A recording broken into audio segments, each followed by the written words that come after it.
Nelson Mandela once said he was no saint, only a flawed man who kept trying, again and again. There are lives that pass quietly through history, and then there are lives that bend history itself. This is the story of a man the world tried to lock away, not knowing his spirit had no walls. They stole his freedom, but could not touch his dignity. They silenced his voice, but could not mute his truth. From a small village with no map to the world's grandest stages, he walked every step carrying the wounds of his people and the hope of their children. Before the cheering crowds and the Nobel Prize, there were iron bars, cold floors, and a name whispered in fear by those who ruled. His name is Nelson Rolihlahla Mandela, Madiba, the prisoner who taught the world what it really means to be free. Before he became a symbol, he was just a boy. A boy born in 1918 in a tiny village called Mvezo. No electricity, no cameras, no history books waiting for his name.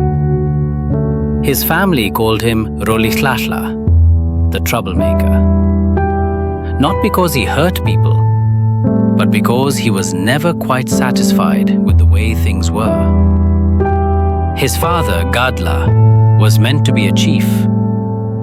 When a colonial magistrate summoned him over a dispute, Gadla refused to bow to a power he did not accept.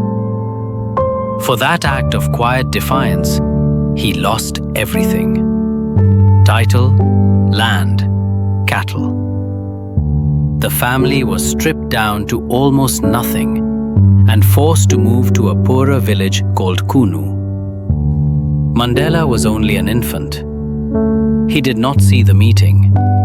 He did not hear the arguments. But that moment, a father refusing to recognize unjust authority, would echo through his life like a drumbeat. In Qunu, poverty wrapped itself around the family like a thin blanket. Never quite enough, but somehow they survived. The boy they called Rolihlahla, troublemaker, grew up chasing cows, sliding down hills on pieces of tin, and listening to elders speak of lost kingdoms and stolen land. On his first day at school, the teacher looked at him and casually renamed him Nelson. One more African child given an English name to make empire feel more comfortable. He did not know it yet, but the name the world would one day chant began as a small act of erasure. When he was 9, loss knocked again. His father died, and with him went the last trace of security. But the past had not forgotten its promise. Jongintaba, the Thembu regent whom Gadla once helped to the throne, honored that debt. He took the boy into his own royal home. There, under the shade of a great tree, Mandela watched leaders talk, listen, argue. He saw that true authority is not in the volume of a voice, but in the weight of its fairness. When Jongintaba decided it was time for Mandela to marry a girl he had not chosen, the young man felt a familiar cage closing around him. A different kind of prison, but a prison all the same. So he did what his father had done before him. He refused to bend. His first job in 1941 was as a security guard on a gold mine, and then as a legal clerk in the law firm Witkin, Edelman and Sedelsky. In the mines and law offices of Johannesburg, Mandela saw the face of apartheid without its mask. Passed laws, forced removals, a whole people treated as intruders in their own land. In the beginning, his only weapon was paper. He studied by candlelight, worked by day, and slowly carved his way into law school and then into the black legal world of Johannesburg. Through Walter Sisulu and others, he stepped into the African National Congress, not as a hero, but as a young man trying to understand how to fight a monster that wore a legal robe. With his comrades, he helped create the ANC Youth League, impatient, loud, unwilling to wait quietly for white permission to be free. They called for strikes, boycotts, mass action. Mandela would say, if the law is used to crush the people, then obeying it becomes a form of surrender. He did not become bloodthirsty. He became desperate to find a way to make the rulers feel even a fraction of the fear they poured into black lives every day.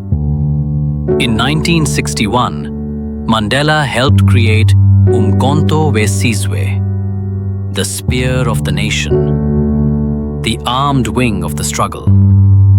To his comrades, he said, "We are not against life. We are against a system that strangles life. If they close every peaceful door, we will not sit outside and starve." August 5th, 1962. After months underground, the hunter became the hunted, and then the prisoner. They thought they had cut off the head of the resistance. They did not realize they had just given it a face.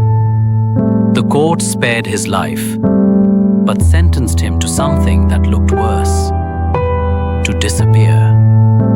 What they forgot is that sometimes, when you bury a seed, it grows.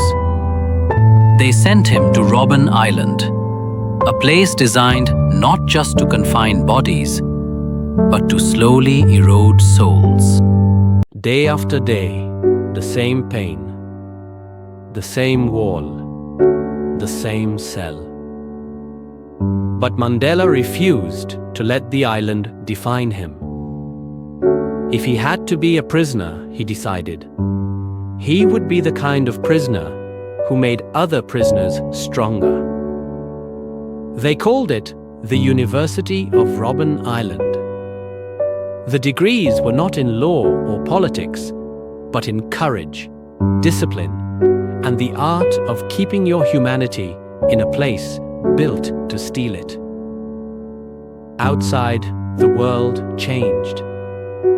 Inside, the man in cell 466/64 kept reading, thinking, preparing for a future no one could yet see. When the gates finally opened after 27 years, the world held its breath. He walked out older, slower, but taller in a way that could not be measured. He did not say, "Now it is our turn to rule you." He said in every action, "Now it is our chance to rebuild this place together." For the first time, the people he had suffered for could finally choose their leaders. Many of them stood in line all day, afraid that if they left, this dream would vanish like so many before it.